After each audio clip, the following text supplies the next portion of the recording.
2021 жылдың «Бір ел, бір кітап» республикалық акциясы аясында Қазақстан Республиканың тәуелсіздігінің мерейтойына арналған тәуелсіздігіміздің 30 жылдығына 30 кітап ұсынылды. Соның ішіндегі «Иран ғайып», «Қорқыттың көрі» драмалық аңыз дастаны енді.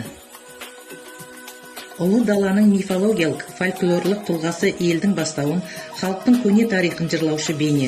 Соның ішінде көненің көнесі Қорқыт баба, қобыздың иесі, сыр бойын мекен еткен, өмір сүрген кезеңі туралы ғалымдар арасында әртүрлі болжам бар. Нақты өмір сүрген мерзімі анықталмаған.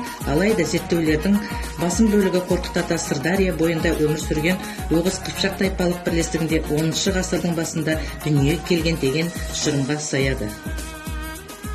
Қазақ философиясы тарихында Қорқыт ата ел бірлігін нығайтқан кеменге қайраткер, түркі дүниетанымының негізін жасаған ғұлама ойшыл, әлемдік ақыл-ой мәдениетінде өзіндік орны бар философ-гуманист ретінде көрінеді.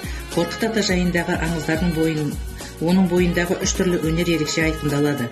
Түркі халықтарының фольклорындағы Қорқыт ата туралы аңыз әңгімелердің негізгі мотиві өмірге келуі. Бүгінгі таңда Қорқыт ата аңызы, оның философиялық тереңдігі қоғамда актуалды.